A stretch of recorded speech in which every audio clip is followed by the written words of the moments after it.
This channel does not promote any violent, harmful, or illegal activities. All content provided by this channel is meant for an educational purpose only. অন্যদিকে ভোটের আগে ফের দলের অস্বস্তি বাড়িয়েছেন তৃণমূল কংগ্রেস বিধায়ক গিয়াসউদ্দিন মোল্লা। দলের মধ্যেই লুটেপুটে খাওয়া স্বৈরাচারী লোক রয়েছে। ব্লক সভাপতি হতে টাকা নিয়ে ছুটছে কলকাতায়। আমার ঘনিষ্ঠদের পঞ্চায়েত ও পঞ্চায়েত সমিতিতে কাজ দেওয়া হচ্ছে না, এমনই বিস্ফোরক অভিযোগ করেছেন প্রাক্তন মন্ত্রী তথা মগরাহাট পশ্চিমের তৃণমূল কংগ্রেস বিধায়ক গিয়াসউদ্দিন মোল্লা। আমরা বিজেপিকে গালাগালি করি, কার নাম ধরি না, কিন্তু বাবা অন্য দলকে বলি, কিন্তু আমার দলের মধ্যে এখন রাজধানী এসে গেছে, লুটে পুটে খাবার দল এসে গেছে, স্বৈরাচারী দল এসেছে। ক্ষমতা চাই, বুড়া সভাপতি দিতে হবে, দিতে হবে, দিতে হবে। শুধু কলকাতা ম্যাচ ছুটে বেড়াচ্ছে, কত টাকা লাগে আমি দেবো, আমার বুড়া সভাপতি চাই, ক্ষমতা চাই। এইভাবে সারা মগরাহাট পশ্চিমে একটা বিশাল চলছে। বাকি কর্মসূচির সাথে সম্পর্ক নয়। আড়াই বছর 3 বছর তারা কোনো কিছু নেই, শুধু গ্রুপবাজি লবিবাজি করে কখনো গ্যাস মোল্লাকে মারতে হবে, কখনো আমার গ্যাস মোল্লা গ্রুপের লোককে মারতে হবে। যে তৃণমূল পার্টি গ্যাস মোল্লা টিকিট দিয়ে তার পঞ্চায়েতে কাজ দেবো না, পঞ্চায়েত সমিতি কাজ দেবো না, পুরো পাশে লুটে পুটে খাবো, এই চলছে। গিয়াসউদ্দিন মোল্লা পোরখা পলিটিশিয়ান, একটা সময় রাজ্যের মন্ত্রী ছিলেন, বর্তমানে তিনি বিধায়ক। তিনি প্রকাশ্য মঞ্চে অভিযোগ করছেন তার দলের মধ্যেই লুটে পুটে খাওয়া স্বৈরাচারী লোক রয়েছে। তাদের মধ্যে কেউ কেউ ব্লক সভাপতি হতে চাইলে টাকা নিয়ে কলকাতায় ছোটে। এমনকি তিনি এ অভিযোগ করেছেন তার ঘনিষ্ঠ যারা রয়েছেন তাদেরকে পঞ্চায়েতে এবং পঞ্চায়েত সমিতিতে কোনো কাজ করতে দেওয়া হচ্ছে না।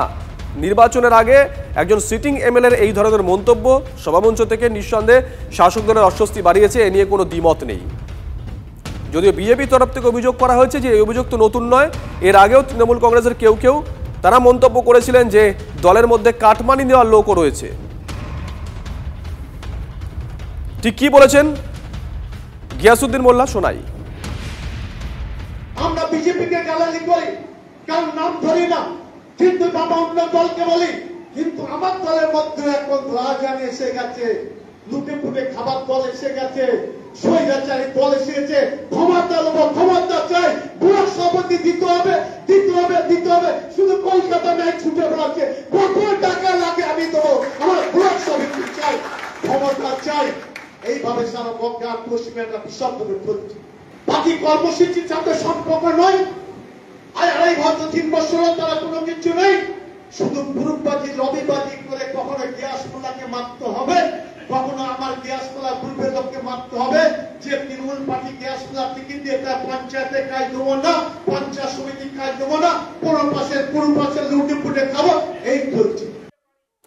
এই মুহূর্তে আমাদের সঙ্গে রয়েছেন বিজেপি নেতা জগন্নাথ চট্টোপাধ্যায়। জগন্নাথ দা, শুভজিৎ রয়েছি। আপনি তো পুরোটাই শুনলেন, আপনি নিজের দীর্ঘদিন সাংবাদিকতা করেছেন, আজকে রাজনীতি করছেন, আপনার অবজারভেশন গোটা বিষয়টায়। দেখুন, গিয়াসউদ্দিন মোল্লার লেজে পা পড়েছে তাই মুখে রা বেরিয়েছে, এছাড়া তো অন্য কিছু না। 15 বছর ধরে উনি জানতেন না যে দলে দলবাজি আছে, গ্রুপবাজি আছে, তোলাবাজি আছে, টাকার থলি নিয়ে পদ পাওয়ার জন্য কলকাতায় যেতে হয়। কোনো কারণে দেখুন ওনার লেজে পা পড়েছে তাই মুখে রা ফুটেছে।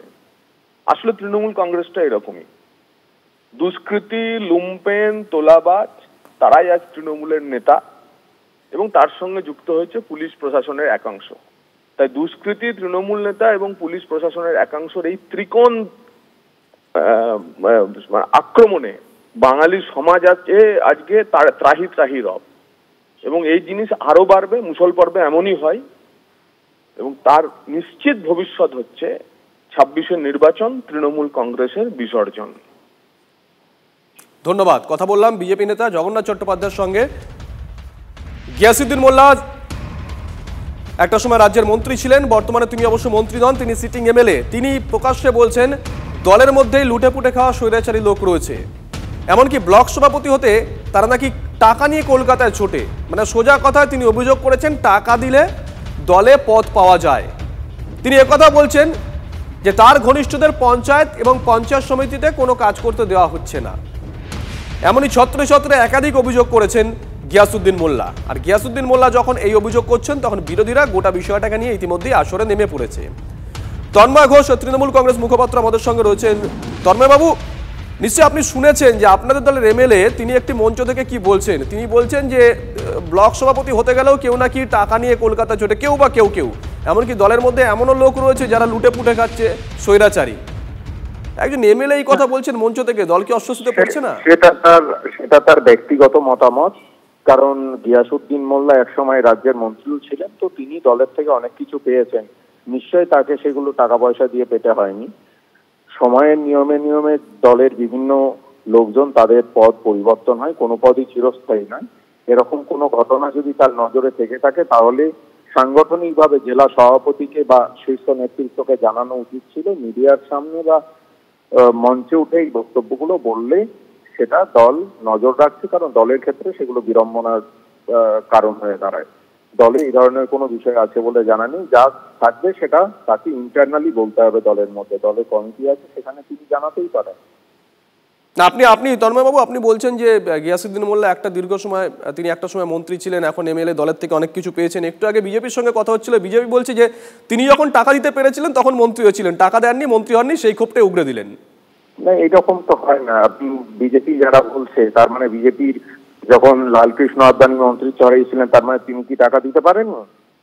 এই প্রশ্নটা আমি রাখলাম। এইভাবে হয় না। দলের সময়ের সঙ্গে সঙ্গে বিভিন্ন লোকজন পরিবর্তন হয়, পদ পরিবর্তন হয়। আজকে যিনি আছেন কালকে তিনি থাকবেন, এরকম বিষয়টা তো নয়। নতুন নতুন লোক আছে, তারা আবার দলের জায়গা পায়। এই ধরনের যুক্তি নেই কোনো। উনি বলেছেন সেটা দলের ভিতরে, ওনার ক্ষোভ বিক্ষোভ থাকবে সেটা দলের ভিতরে বলা উচিত। ধন্যবাদ।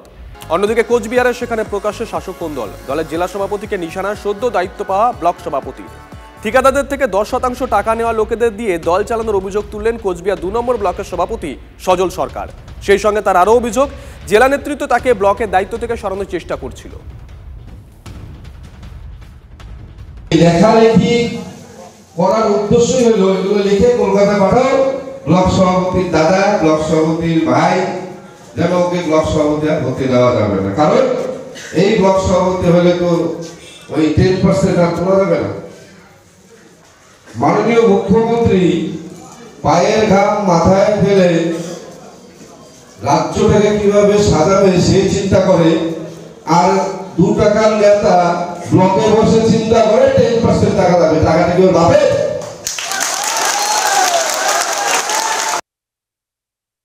যা অবস্থা নিজেদের মধ্যে এই গোষ্ঠীদ্বন্দ্ব, স্বজন পোষণ, দুর্নীতি, ঠিকাদারদের মাধ্যমে দল পরিচালনা, এটা তৃণমূল কংগ্রেসকে অনেক দূরে ঠেলে দিয়েছে। আসন্ন বিধানসভা নির্বাচনে এগুলোই ফ্যাক্টর তৃণমূলের হবে এবং বিজেপিকে মানুষ দুহাত তুলে আশীর্বাদ করবে একটা স্বচ্ছ ভাবমূর্তির সরকার গড়ার জন্য।